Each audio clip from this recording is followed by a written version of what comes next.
अदालत के बाहर सहाफ़ियों से गुफ्तगू कर रहे हैं। जिद की कि मैं उसी गेट से जाऊंगा जिससे साहिल जाते हैं, और अपोजिशन के दिनों में जिन गेट से जाते थे उसी गेट से गए और उसी गेट से एग्जिट हुए जिन दिनों में अपोजिशन के दौर में बाहर आते थे। तो आज मुद्दा ये था कि वज़ीर-ए-आज़म पाकिस्तान शहबाज शरीफ साहब ने जुलाई 2017 में जो इमरान अहमद न्याजी के ख़िलाफ़ हत्क इज़्ज़त का दावा किया था, आज उसकी पेशी थी और मैं बतौर गवाह इसमें पेश हुआ। ये वो केस है जो वज़ीर-ए-आज़म शहबाज शरीफ ने इमरान अहमद न्याजी के ख़िलाफ़ दायर किया और जो डेफेमेशन कमिट की, हत्क इज़्ज़त की इमरान अहमद न्याजी ने। तो ये इस केस को अब 8 साल हो गए हैं चलते हुए, और इसमें इमरान अहमद न्याजी के वकला ने 120 मरतबा तारीख़ ली है। 120 मरतबा इमरान अहमद न्याजी के वकला ने एडजर्नमेंट ली है इस केस के अंदर।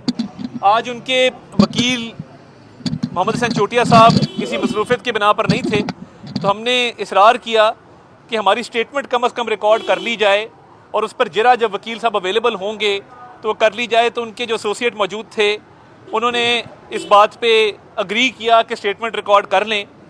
तो ये 2017 में शहबाज शरीफ साहब पे इमरान अहमद न्याजी, जिसको हम इल्ज़ाम खान भी कहते हैं, इल्ज़ाम लगाया कि शहबाज शरीफ साहब ने इमरान अहमद न्याजी को 10 अरब रुपए की पेशकश की कि आप पनामा पेपर्स के केस को विड्रॉ कर लें तो मैं आपको 10 अरब रुपया पे करूँगा।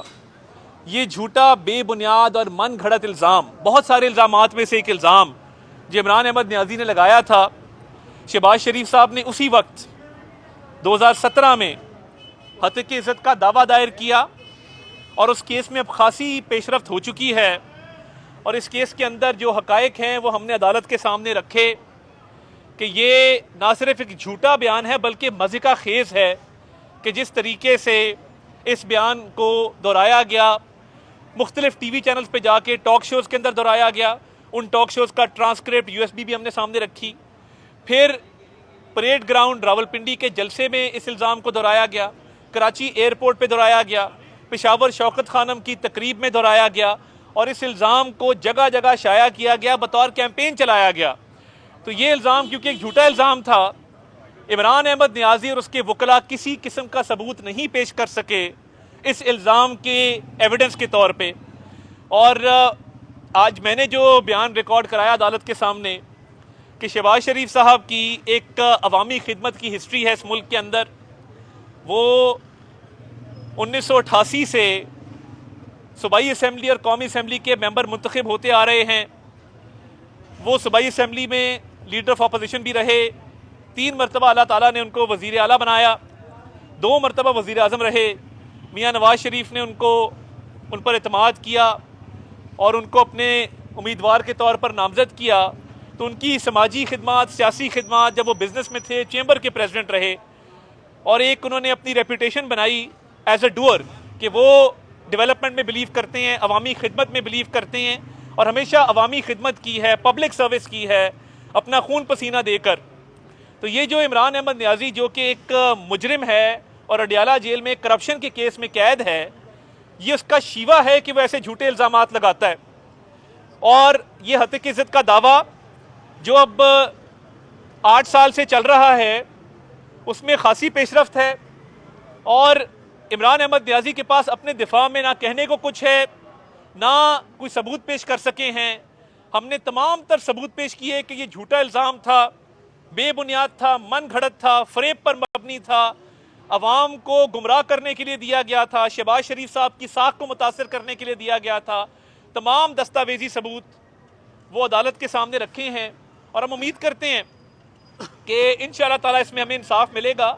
और इमरान न्याजी और उसका तमाम टोला जिसने ये शहबाज शरीफ साहब पे इल्ज़ाम लगाया, आपने देखा कि इसी टोले का हिस्सा एक गैर मुल्की आदमी जो लंदन की अदालत में जिसके खिलाफ एक फ़ैसला आया, आपने देख लिया कि ना सिर्फ कोर्ट ने इसको झूठा साबित किया जो पाकिस्तान की इस्टेब्लिशमेंट पर, फ़ौज पाकिस्तान पे इल्ज़ाम लगाता था, जो पाकिस्तान की इंटेलिजेंस एजेंसीज पर इल्ज़ाम लगाता था, उसको हरजाने का ना सिर्फ कहा गया कि हरजाना पे करो, बल्कि उसको कहा गया कि ये झूठा साबित हुआ है।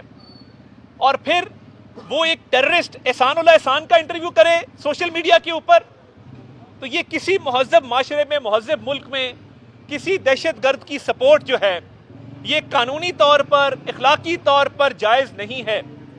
और एक टेररिस्ट को सोशल मीडिया पर उसके ख्यालात को, उसके नज़रियात को फ़रोग़ देना, उसको इंटरव्यू करना, उसको आगे प्रमोट करना, ये जायज़ नहीं है और ये एक बदतरीन अमल है।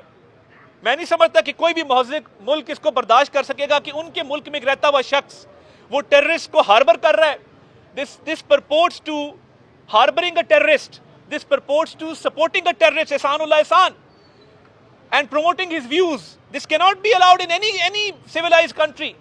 तो ये जिस तरह उसको वहाँ पे मात हुई एंटी पाकिस्तान एजेंडा चलाने पर कि हरजाना भी देना पड़ा और जो अखराजात हैं अदालत के वो भी अदा करने पड़े और झूठा भी साबित हुआ, खिफ़त भी हुई, शर्मिंदगी का सामना भी हुआ। इसी तरह इस केस में इंशाअल्लाह ताला, क्योंकि इमरान अहमद न्याजी के पास इन इल्ज़ामात का कोई सबूत नहीं है शहबाज शरीफ साहब के ख़िलाफ़, तो ये एक सर्टिफाइड झूठा है जो एक करप्शन के केस में अंदर है और हमेशा झूठ की सियासत की है, मुनाफिकत की सियासत की है, हमेशा इल्ज़ाम तराशी की सियासत की है।